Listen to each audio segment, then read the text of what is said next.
वो दौर 1990 का था जब बिहार में कई बाहुबली पैदा हुए।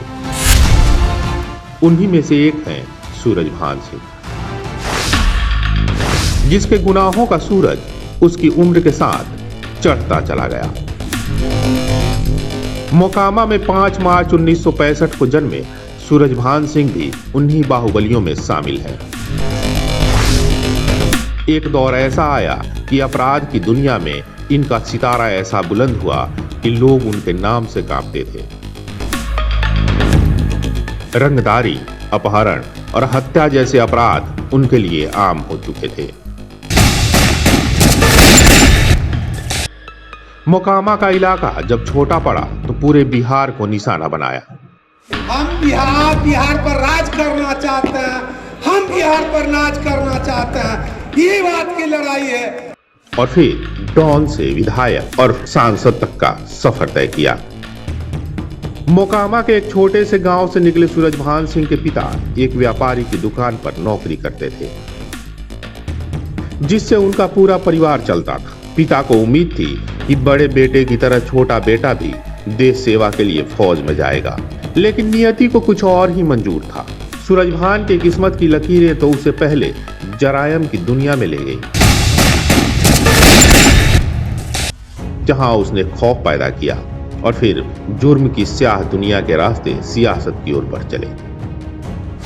सूरजभान पहले बाहुबली, फिर विधायक और इसके बाद सांसद बने। बताया जाता है कि 80 के दशक में सूरजभान छोटा मोटा अपराध करता था, लेकिन 90 का दशक आते आते उसके क्राइम का ग्राफ तेजी से बढ़ने लगा। कहा जाता है कि सूरजभान का क्राइम ग्राफ बढ़ने के पीछे कांग्रेस के विधायक रह चुके श्याम सुंदर सिंह और दिलीप सिंह का हाथ रहा। परफेक्शन IAS, UPSE और BPSC फाउंडेशन क्लासेस के लिए समर्पित संस्थान। यहाँ आपको UPSE selected and interview appeared faculties द्वारा गाइड किया जाता है। Separate batches for Hindi and English medium. 65वीं और 64वीं BPSC एग्जाम में 69 और 107 रिजल्ट्स एवं 66वीं BPSC एग्जाम में 131 रिजल्ट्स हासिल किया है परफेक्शन IAS टीम ने। परफेक्शन IAS, कुमार टार, बोरिंग रोड, पटना। लोग कहते हैं कि जुर्म की आंच में सूरजभान का परिवार भी खाक हो गया। सूरजभान के चाल चलन से उनके पिता रामानंदन सिंह और उनके भाई काफी दुखी रहते थे। पिता ने सूरजभान को काफी समझाने की कोशिश की, लेकिन उसने एक न मानी। सूरजभान के गुनाहों की फहरिस्त लंबी होती जा रही थी और पिता की टेंशन भी बढ़ती जा रही थी। इन्हीं घटनाओं से परेशान होकर सूरजभान के पिता ने गंगा में कूदकर आत्महत्या कर ली। इस घटना के कुछ दिन बाद CRPF में कार्यरत इसके इकलौते भाई ने भी खुदकुशी कर ली। लोग कहते हैं कि सूरजभान के सिर पर दिलीप सिंह का हाथ था।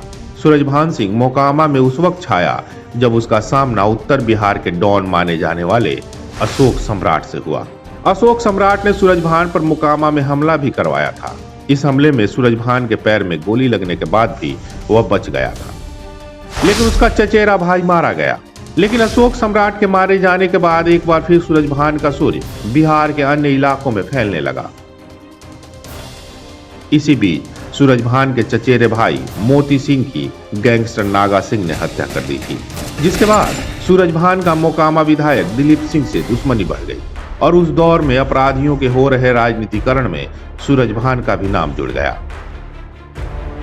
सूरजभान ने मोकामा से साल 2000 में तत्कालीन बिहार सरकार में मंत्री दिलीप सिंह के खिलाफ विधानसभा चुनाव लड़ा और भारी मतों से जीतकर निर्दलीय विधायक बन गए। उस वक्त पुलिस रिकॉर्ड में उन पर उत्तर प्रदेश और बिहार में कुल 26 मामले दर्ज थे। इसके बाद साल 2004 में वह रामविलास पासवान की लोक जनशक्ति पार्टी के टिकट से बलिया से सांसद बने। जनवरी 1992 में बेगूसराय के मधुरापुर में रहने वाले रामी सिंह की हत्या हुई। इसी मामले में सजायाफ्ता होने के कारण सूरजभान पर चुनाव लड़ने से प्रतिबंध लगा।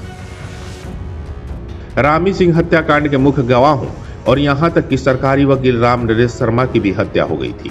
3 जून 1998 को शाम पटना के इंदिरा गांधी आयुर्विज्ञान संस्थान में भर्ती बीज बिहारी जब पार्क में शाम को टहल रहे थे, तब 6-7 हमलावरों ने उन पर ताबड़तोड़ गोलियां चलाई। गोलियां चलाने वालों में गोरखपुर का नामी डॉन श्री प्रकाश शुक्ला भी था। मामले में सूरजभान को पुलिस ने आरोपित बनाया था। साल 2009 में निचली अदालत ने सूरजभान समेत सारे अपराधियों को आजीवन कारावास की सजा दी। हालांकि बाद में हाई कोर्ट ने सूरजभान को बरी कर दिया था। साल 2003 में दिन दहाड़े मोकामा के पूर्व पार्षद और अपराधी उमेश यादव की गोली मारकर हत्या कर दी गई। उमेश के परिजनों ने सूरजभान पर आरोप लगाया, लेकिन मामले की सुनवाई पूरी होने के बाद सूरजभान को बरी कर दिया गया।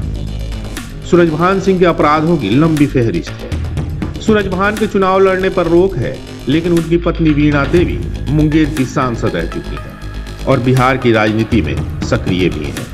उनके बेटे आशुतोष सिंह की साल 2018 में एक सड़क हादसे में मौत हो गई थी। सूरजभान भले ही चुनाव मैदान में नहीं उतरते, लेकिन वो मोकामा में एक्टिव जरूर रहते हैं। आगे भी इसी तरह की स्टोरी सुनने के लिए हमारे चैनल कलम इंडिया से जरूर जुड़ें, जिससे हमें भी हौसला मिलेगा।